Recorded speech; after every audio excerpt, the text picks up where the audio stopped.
Right, so Tag Team Match Muscle, or I guess just Muscle, as most of us would remember it. It was released in Japan back in '85 for the Famicom. We got the NES port a year later in '86. That's the one most of us would have played. It was published by Bandai and developed by TOS. This is a company you might not be overly familiar with, but they've got over 1,000 games under them. They're most known as the team behind Nintendo's Game & Watch series. They developed a lot of Dragon Ball stuff. They were really everywhere, but they were mostly known as a ghost developer, so their names weren't on a lot of products. You definitely would have played some of their things over the years, though.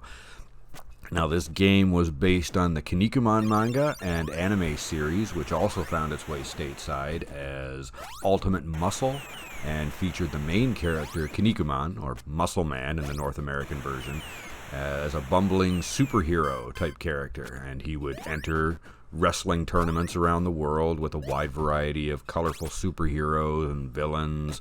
I would assume somehow saving the world was a part of it, but I unfortunately never had the opportunity to watch the show or read these comics, so a lot of you guys probably know a fair bit more about this series than I would. To me, it was a new wrestling game, and that's all I needed. At the time this game came out, there wasn't a ton of wrestling games on the system. So, as a hardcore wrestling fan, I was super pumped when I heard of it. I had to get it right away, even though I didn't have a clue about the TV show or, any of the Japanese tie-ins. Actually, I did have a couple of those little... You may remember, they had little figures. They were about 2 inches tall. They were pink. They looked like little erasers almost. And you would get them out of those machines outside the stores. We still got them. You put a quarter or a coin of some sort in the top front and then turn the crank, and out the bottom would come, candy or gum, fake tattoos, whatever. So I had about 4 or 5 of these little things. And when the game came out, to a kid, that was really cool. Oh, my toys are in the game. So that was kind of a neat connection. So I started this out with a positive feeling. So when I got this, I couldn't wait to throw it in. Now, the game features 8 characters, all of which control exactly the same way. The only difference being movement speed and special moves, which you do. There's a character outside the ring. I just discovered today his name is Meat. And Meat will throw little glowing energy orbs into the ring. Whichever character touches that first starts flashing and has the ability to do their special moves for about 10-15 seconds. Players start the match with 5 pips in the energy meter. As you take damage or jump around a lot, these get taken away. When you have 1 left, you move very slowly and can no longer jump. If you make a tag, you can regenerate that energy. When the final one is gone, you lose the round. Best 2 out of 3 rounds wins the match. With the variety of moves, that can be counted on one hand if you happen to have 6 fingers on that hand. You get a basic punch, a shove that can rebound the opponent off the ropes. You get a lariat that can be done after that rebound, a backdrop, a jump that turns into a drop kick in midair, and actually a really cool rebounding flying Superman punch thing that actually looks pretty good and is fun to do. The only real variety is the special moves that each character has, and some of them are pretty fun to do. Some of them are a little bit overpowered. Terry Man's Bulldog comes to mind. But the hardest ones to perform and the most damaging are done from behind. So you have to strategically get behind the opponent to perform the move. Now, depending on the wrestler, this might be a pile driver style move or a throw of some sort.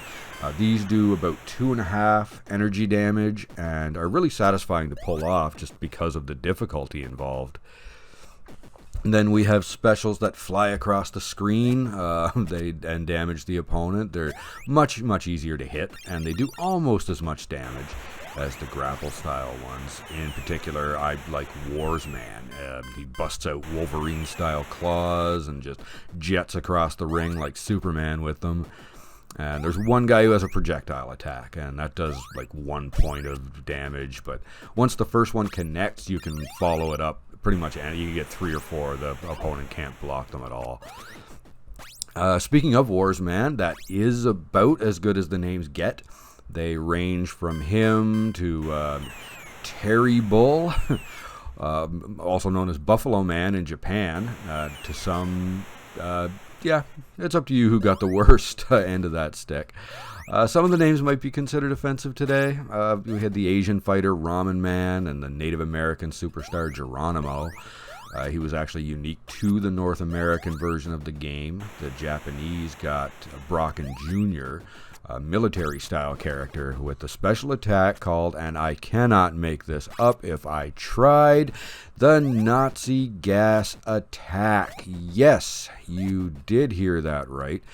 So it's not really a surprise that he was removed when the game was ported over to the States. Graphics and sound, sometimes that's tough in 8-bit games. It's such a subjective thing, and none of them were really all that great. At first glance, this one's pretty bad. It's not as bad as some games, but when you see the title character and he looks like Homer Simpson, the character Geronimo is this awful diaper-filling green color. The one ring that you get is just seizure-inducing. We'll talk about that in a second. This really wasn't going to win any awards for art design. It does the job, but it's nothing special. The sound wasn't much better. We had a looped chip tune at the main menu and the windscreen, and other than that, the matches just had the little bells and whistles, and with the jump sound being particularly irritating, you might want to turn your sound down after a minute or so of that. Now, the game consisted of 3 different arenas. You had your standard ring, you had a ring made of ice, which the characters slide around on, and the other is a ring. It's an electrified arena with, electric ropes that stun and do damage when a player collides with them. This was an interesting concept, and it works with the idea of these overpowered superheroes and villains fighting each other, but the effect is extremely hard on the eyes. This really feels like the sort of game that encouraged them to include those epilepsy warnings early on. Matches are set up as straight tag team matches. Partners can't enter the ring unless tagged, and there's no double team mechanics in the game. You'll continue to win until you lose. There's no titles to win or progression really of any sort. As you get further into the game, the time limit gets shorter. Match 100, it becomes like 10 in-game minutes. From there, you can keep playing until finishing match 255 if you've got that kind of patience, at which time the number will roll over to 0, the time limit resets, and you just keep going. As far as the AI, it's not as bad as some sports games from this era. It fights at a competent level. It doesn't do too many stupid things.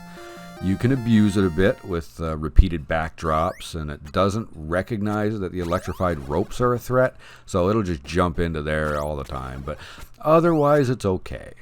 Even so, eventually you're going to get bored, and you'll really want to be playing this against another human. 2-player mode is quick and easy, and actually somewhat fun. The controls are responsive, but there's no input lag, and it's just an easy game to play. As I mentioned earlier, there wasn't much available at this time. This was, this was the second wrestling game available for the NES console. So if you were there and you were a wrestling fan, you know, we made do.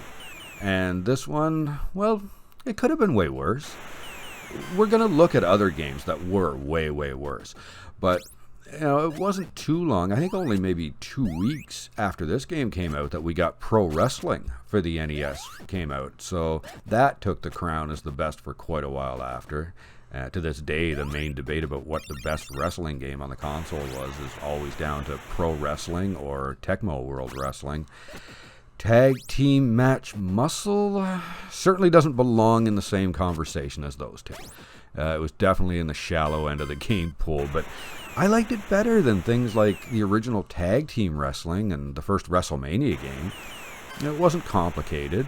For a small kid who just got turned on a Nintendo, it was a quick break from the longer adventures like Mario and Zelda and the epic RPGs that we were in, It even spawned a sequel in Japan, which I was going to play, and at least include some comparisons to here, but as it turned out, the sequel wasn't actually a wrestling game, but a side-scrolling beat-em-up, so I passed on that. So that's about all we have to say about M.U.S.C.L.E. You aren't missing anything if you don't try it, but if you want a quick glimpse at some of the earliest attempts at this genre and, what we, played, you really could do worse than firing this up for a half hour, or, bring a friend over to have a couple of fun matches. So, there you have it. Thanks very much for joining us for this retro wrestling review. There are a lot of wrestling games out there, and some of them are great, and some of them are the exact opposite of great. But they do all have something in common. They all had a story behind them. And I'm going to tell some of those stories, and if you want to listen, please feel free to drop a like, drop a sub, do whatever it is that YouTube says you're supposed to do when you like someone. And I hope to see you next time. Take care, guys.